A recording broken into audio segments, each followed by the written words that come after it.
Halo pemirsa Unhas TV, senang sekali saya Iva Syarahman dapat kembali menjumpai Anda dalam Unhas Daily. Dalam beberapa menit ke depan kami akan menyajikan berita-berita terpercaya hanya untuk Anda. Jelang memasuki bulan suci Ramadan, beberapa aktivitas sehari-hari bagi umat muslim harus mengalami penyesuaian termasuk aktivitas akademik. Bagaimana Universitas Hasanuddin menjalankan proses perkuliahan di bulan Ramadan? Simak informasi selengkapnya untuk Anda. Tinggal menghitung hari, umat muslim di seluruh dunia akan melaksanakan salah satu kewajiban, yakni berpuasa di bulan Ramadan. Awal puasa yang akan dilaksanakan pada bulan Maret ini tentunya menjadi momen yang paling ditunggu-tunggu bagi umat yang menjalankannya. Puasa sendiri merupakan tindakan menahan makan dan minum serta segala hal yang membatalkannya dalam kurun waktu tertentu. Saat berpuasa, tubuh tidak akan menerima asupan baik makan maupun minum, sehingga perlu kiat tertentu untuk tetap melakukan aktivitas seperti biasanya. Universitas Hasanuddin tetap melaksanakan proses perkuliahan di bulan Ramadan. Namun terdapat beberapa penyesuaian yang akan diumumkan melalui surat edaran terkait pelaksanaan perkuliahan di bulan Ramadan.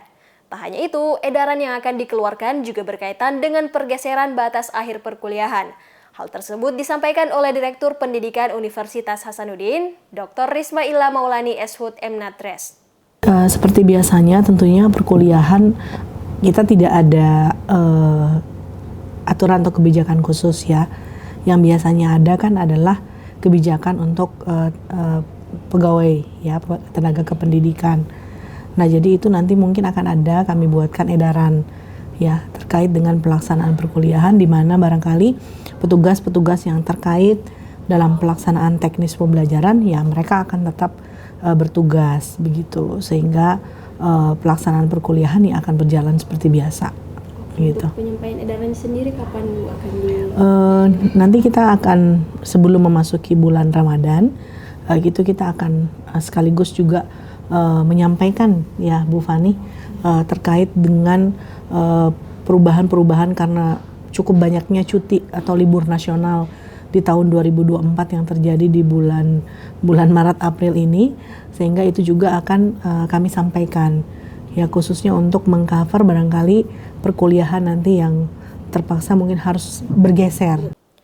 Terkait teknis pelaksanaan perkuliahan lebih lanjut, seperti pengurangan jam kuliah, ia mengatakan akan memberikan kewenangan kepada masing-masing fakultas dan prodi untuk melakukan penyesuaian-penyesuaian jika diperlukan. Risma menyampaikan bahwa adanya beberapa cuti selama bulan suci Ramadan, tepatnya menjelang Hari Raya Idul Fitri, tentunya akan mempengaruhi jadwal akademik di Universitas Hasanuddin. Ditambah lagi terdapat beberapa cuti bersama di bulan-bulan lainnya yang akan menambah potensi pergeseran jadwal akademik. Setelah kami melihat aturan mengenai SKB ya, 3 menteri yang dikeluarkan bulan September tahun 2023, itu kita melihat memang ada banyak libur ya antara bulan Maret dan April, dan juga banyak yang terjadi di hari Jumat, ada juga yang terjadi di Senin Selasa secara simultan begitu. Nah, ini kami sementara sebelum nanti kami keluarkan ini kami menghitung kira-kira ada beberapa hari, karena biasanya kami men-setup memang perkuliahan itu sampai minggu ke-17. Artinya minggu 17 itu dipergunakan untuk melakukan pergantian. Tetapi kalau memang tidak dimungkinkan pergantian itu untuk dilakukan selama, apalagi dengan melihat banyaknya libur, nah itu akan kami tambah dan akan kami sesuaikan. Sehingga tanggal yang seharusnya batas akhir itu kalau tidak salah tanggal 7 ya, Juni, itu tentunya nanti akan ada perubahan, termasuk batas pemasukan nilai yang biasanya kami berikan 2 minggu setelah perkuliahan berakhir. Risma menjelaskan bahwa ia dan timnya masih dalam proses penyesuaian surat edaran yang akan dikeluarkan, mengingat penambahan waktu perkuliahan ini juga harus menyesuaikan dengan regulasi akademik yang ada.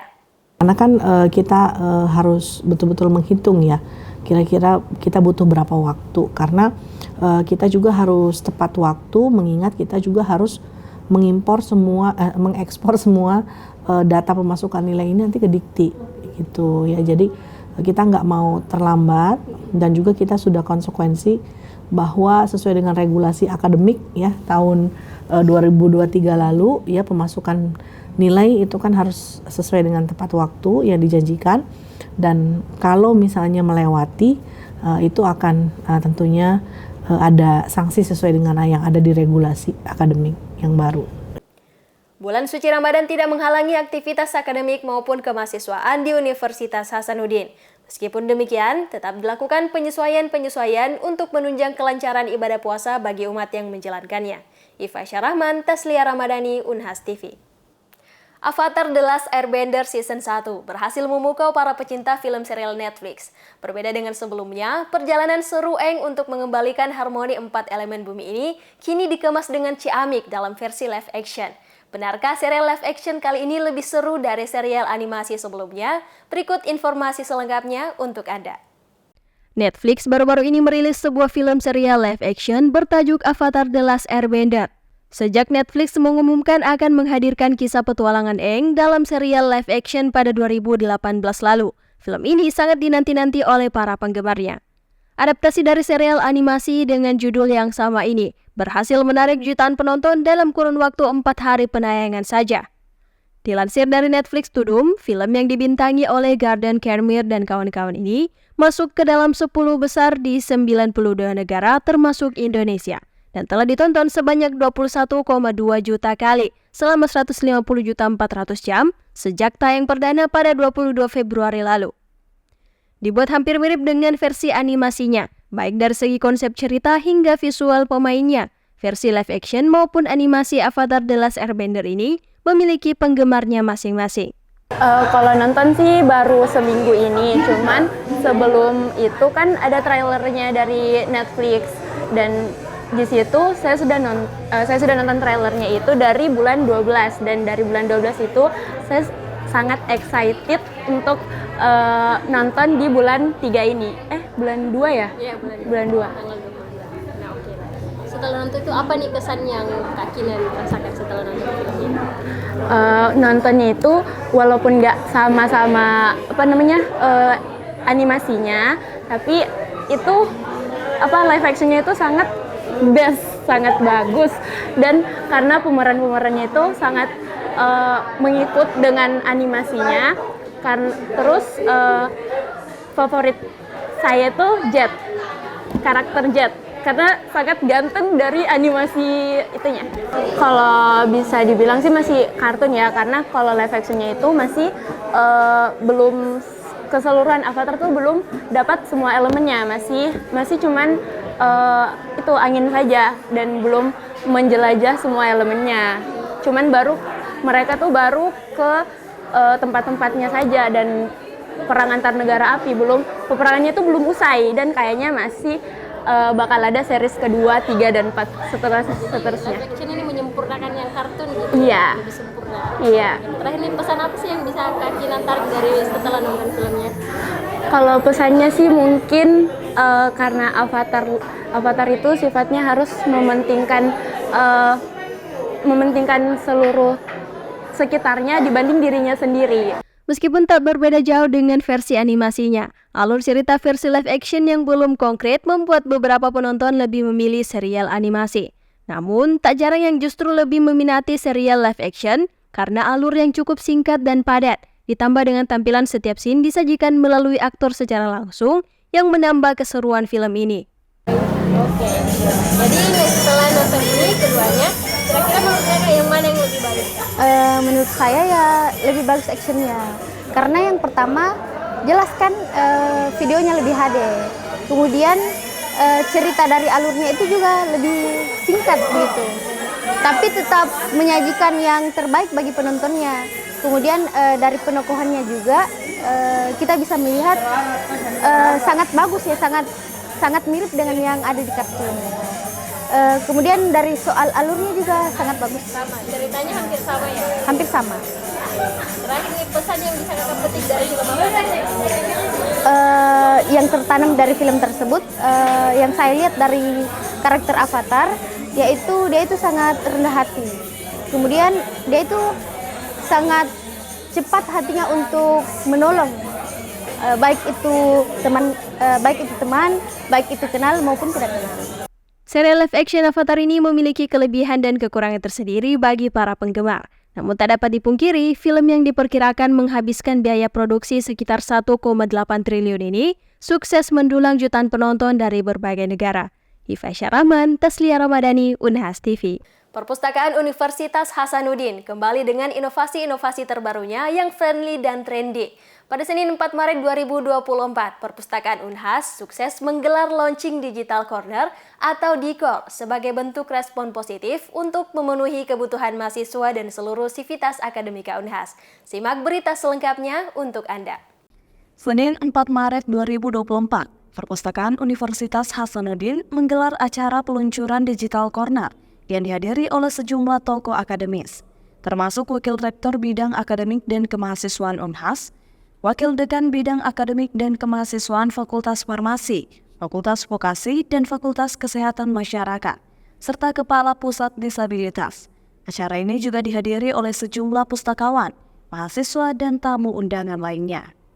Kepala Perpustakaan Unhas Dr. Fiorenziana Getruida menjelaskan bahwa sebelumnya telah ada layanan Digital Corner yang dikenal sebagai akses e-jurnal. Namun fasilitas yang ada pada saat itu dianggap kurang memadai dan tidak sesuai dengan perkembangan zaman. Kehadiran Digital Corner merupakan respon positif dari Perpustakaan Universitas Hasanuddin terhadap kebutuhan mahasiswa, dosen, dan tenaga kependidikan dalam menjalankan tugas akademik mereka. Profesor Ruslin selaku Wakil Rektor Bidang Akademik dan Kemahasiswaan Unhas menyampaikan apresiasi yang tinggi kepada Perpustakaan Unhas atas inovasi dan kemajuan yang telah diberikan dalam mendukung universitas serta memberikan layanan terbaik mereka kepada para pengunjung.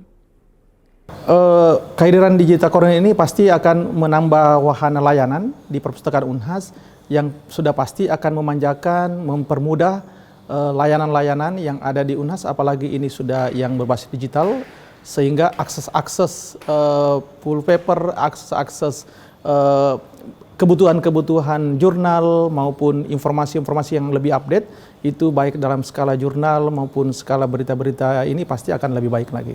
Perpustakaan Unhas sedikit demi sedikit ini luar biasa cepat perubahan-perubahannya, karena memang kita sudah niatkan, kita sudah optimalkan bahwa Perpustakaan Unhas itu akan menyediakan beberapa layanan sehingga mempermudah orang untuk datang. Karena sekarang kita harus lebih kreatif. Kalau tidak kreatif, nanti tidak ada datang lagi pengunjung ke Universitas Hasanuddin, tidak ada lagi pengunjung datang ke Perpustakaan Universitas Hasanuddin. Karena ini bukan hanya untuk mahasiswa Unhas, tapi juga ini untuk masyarakat Sulawesi Selatan. Dr. Fiorenziana menekankan bahwa Perpustakaan Unhas tidak hanya menyediakan Digital Corner, tetapi juga berbagai jenis layanan lain yang membantu para pengunjung. Salah satunya adalah layanan Kubantu Kit, yang memberikan bantuan informasi, termasuk navigasi layanan perpustakaan, koleksi digital, serta bimbingan bagi para peneliti dalam menggunakan alat-alat penulisan seperti Mendeley. Tujuan utama dari layanan Kubantu Kit adalah memudahkan pengunjung dalam mengakses informasi relevan dan berkualitas di Perpustakaan Unhas. Ya, Digital Corner ini sebenarnya awalnya kita sudah punya namanya ruang akses e-jurnal. Tetapi kami melihat kebutuhan mahasiswa dan banyak mahasiswa yang membutuhkan tempat juga untuk bekerja, tidak hanya untuk mengakses e-resource. Jadi kami melihat itu dan kebetulan kita juga dikasih bantuan oleh Perpustakaan Nasional sejumlah 30 komputer, dan kami melihat bahwa itu adalah peluang besar untuk membuat Digital Corner. Namanya kami bikin Digital Corner karena memang selain untuk mengakses e-resource, juga mahasiswa bisa menggunakan untuk kebutuhan kerja tugas misalnya, atau ada mahasiswa yang misalnya kebetulan komputernya rusak, laptopnya rusak, atau ada yang terkendala karena tidak mempunyai fasilitas tersebut, kami bantu untuk sediakan ini, dan itu bisa diakses oleh mahasiswa. Kami sudah menyediakan berbagai macam semacam SOP. Selain itu, Perpustakaan Unhas juga menyediakan Carol Room, sebuah ruang khusus di lantai 2 perpustakaan. Ruang ini dilengkapi dengan meja dan kursi baca yang nyaman, serta akses internet, sehingga menjadi tempat yang ideal untuk mengerjakan penelitian, proyek, dan disertasi. Rahmatia Evans Ronaldo Linting, Unhas TV. Dalam pemilu tahun ini, beragam isu menjadi sorotan. Salah satunya adalah tren kalangan artis yang juga ikut terjun ke kancah politik melalui pencalonan dalam pemilihan legislatif. Namun, pertanyaan muncul, apakah mereka membawa langkah tersebut benar membawa visi yang jelas untuk rakyat, atau justru hanya sekedar upaya untuk memanfaatkan popularitas sebagai pemanis kampanye? Simak berita selengkapnya untuk Anda. Dalam pemilihan umum di Indonesia memang selalu mencuri perhatian dengan beragam isu yang ada. Salah satunya adalah fenomena kalangan artis yang juga terjun mencalonkan diri sebagai anggota legislatif. Fenomena ini mungkin bukanlah hal baru, sebab sudah berlangsung sejak tahun 2004 ketika pemilu langsung diberlakukan.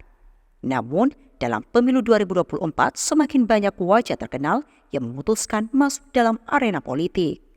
Mulai dari penyanyi, bintang film, seniman, hingga pesohor media sosial. Meskipun popularitas mereka menjadi magnet tersendiri, pertanyaan mendasar muncul seputar niat dan kontribusi yang mereka bawa ke dalam dunia politik.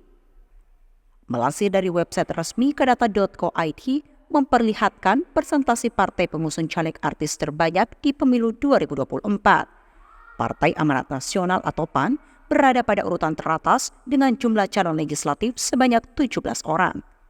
Kemudian disusul oleh Partai Demokrasi Indonesia Perjuangan dan Partai Persatuan Indonesia yang masing-masing sebanyak 14 dan 11 calon. Menurut peneliti politik Syamsuddin Haris, fenomena caleg artis ini merupakan salah satu gejala kaderisasi partai yang buruk.